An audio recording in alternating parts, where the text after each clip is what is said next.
Saudi Arabia is attacking the Houthis and moving closer to Afghanistan. And Turkey is building a 300,000-strong army in Syria. Iran is being encircled. Will Yemen be next after Syria? What are the Turks up to? And what is Trump going to do to Iran? This is Ilya Brizak. Let's talk about it.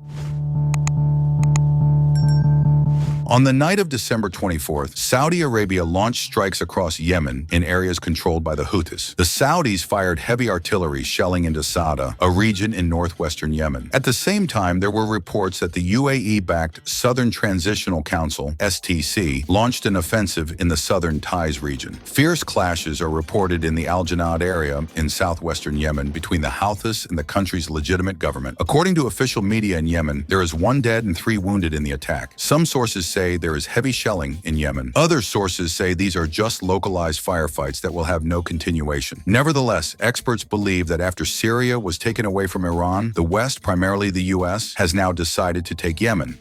Subscribe to my channel right now. I tell you about the latest news from around the world. Military analysts believe that in addition to posing a direct threat to Israel and Saudi Arabia, the Houthis are also damaging international trade by serving Iranian and Russian interests. And success in Yemen can only be achieved through the joint efforts of Arab countries, the US coalition, and Israel. The red color on the map indicates areas under the control of the Houthis. In green are areas under the control of the official government of Yemen, supported by Saudi Arabia. Brown is the Southern Transitional Government Council, backed by the United Arab Emirates, and blue is Tariq Salih's forces, backed by both the Saudis and the Emirates. And the Houthis are well aware that all eyes are on them right now. As Israel has destroyed the entire leadership and military capabilities of Hezbollah and Hamas, leaving Iran without air defense systems, the Syrian opposition has destroyed the Assad regime, and Iraq stopped the war against Israel on its own. But once the Houthis are weakened, various forces will immediately fill the vacuum, replacing them. And these forces, just as in Syria, are waiting for the right moment. But they are supported not by the Turks, but by the Saudis and Emiratis, who are on the same side as Israel. It is also reported that France is sending the aircraft carrier Charles de Gaulle with 2 additional destroyers to join the U.S. aircraft carrier Harry Truman in the Red Sea area. Meanwhile, the Houthis have promised a tough response and threatening U.S. military bases in the Emirates, Qatar, Bahrain, Jordan, Djibouti, and Saudi Arabia. According to Saba news agency, residents of the Arab district, Sana'a province, organized an armed demonstration and declared their readiness for any escalation. The Houthis have also threatened Israel's nuclear reactor in Dimona. In response, Defense Minister Yisrael Katz said, quote, "We will seriously cripple the Houthis, damage their strategic infrastructure, and behead their leaders, just as we did to Haniyeh, Sinwar, and Nasrallah in Tehran, Gaza, and Lebanon. We will do in Hodeidah and Sana'a." After the Israeli defense minister's threats, a member of the Houthi Politburo said that they are not afraid of America or Israel, and their actions will continue and escalate. They are confident of their victory. Meanwhile, Saudi Arabia has officially reopened its embassy in Afghanistan, which experts say is certainly part of its long-term strategy in the region. And this step should not be perceived as a simple diplomatic gesture at all. Experts are sure that Saudi Arabia's actions and plans are always in line with the interests of its main ally, the United States. And Riyadh's key goal remains the confrontation with Iran. And the creation of a network of Salafist armed groups around the Islamic Republic will definitely serve as a tool of pressure. For this purpose, steps are being made towards Afghanistan. However, it is worth noting that such strategies have repeatedly failed, and history has shown that relying on radical groups and policies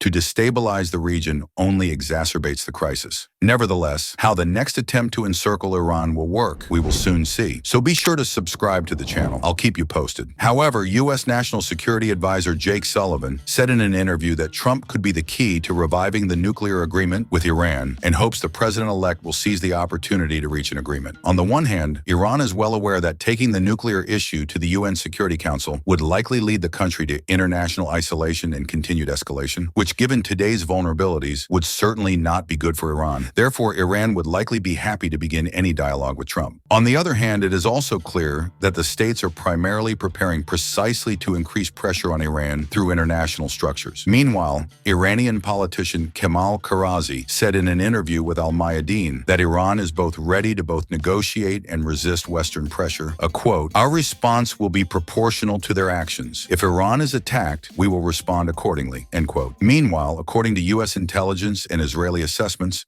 Iran is preparing to launch a major attack on Israel before the inauguration of President-elect Donald Trump after all. The Israel Times reports that according to research and analysis, Iran's Air Force will soon be equipped with 4th and 5th generation fighter jets purchased from Russia, Pakistan, and China. And Israel believes that this poses a clear threat to the country's Air Force. Iran's supreme leader has repeatedly emphasized the need to avenge the Israeli attack on Iranian territory. And in addition to this, the Iranian leadership considers the risk of a new Israeli attack to be very high, in view of the fact that Israel has openly stated that it is preparing for a strike on Iran. And what do you think about it? Write in the comments. Therefore, according to the U.S. official, the entire Iranian military leadership and political echelon has concluded that only a more aggressive and proactive posture can sufficiently deter Israel. Therefore, they are prepared to launch a large-scale attack, even if it leads to war. Meanwhile, Syria's new leader, Mohammed al-Julani, met with Turkish Foreign Minister Hakan Fidan. According to the Turkish Resource Clash report, Turkey and the new Syrian leadership agreed that Turkey will send military advisors to military academies in Aleppo and Damascus to support and train the Syrian army. According to other sources, Turkey will establish 2 large military bases in the Homs region, north of Damascus, where air defense systems will be deployed. According to the publication, the Turkish military contingent will be deployed in 5 vital points on the territory of Syria. According to General Ahmed Osman, who represents the new Syrian leadership, in an interview with Turkiye Gazetesi, the goal is to create a 300,000-strong army within a year, which will include 40,000 Hayat Tahrir al-Sham fighters, 50,000 soldiers of the Syrian People's Army, as well as military and intelligence officers who are not involved in the crimes of the Assad regime. Meanwhile, the Turkish armed forces continue to transfer armored vehicles from Turkey to northern Syria. Turkey has already promised to build military bases in Syria, repair railroads and highways, fix the electricity sector, and more, despite the catastrophic crisis in its country. And Western experts are sure that Syria is just the beginning, and thus Turkey is preparing to return to the borders of the Ottoman Empire. At the same time, a spokesman for the U.S. Defense Department said that the U.S. has sent 1,100 more American troops to Syria because of the growing threats, apparently because of threats from Turkey to the U.S.-controlled Kurds. The footage shows U.S. armed forces armored vehicles entering the Syrian town of Ain al-Arab. It is also known that the Syrian Democratic Forces continue to fight pro-Turkish forces in Syria. Clashes are taking place in the city of Manbij, but despite this, the U.S. is urging Israel to develop ties with the new Syrian leader. U.S. officials say cooperation and channels of communication with al-Julani will strengthen Israel's influence throughout the region and could help ensure that Iran does not return to Syria. Experts are confident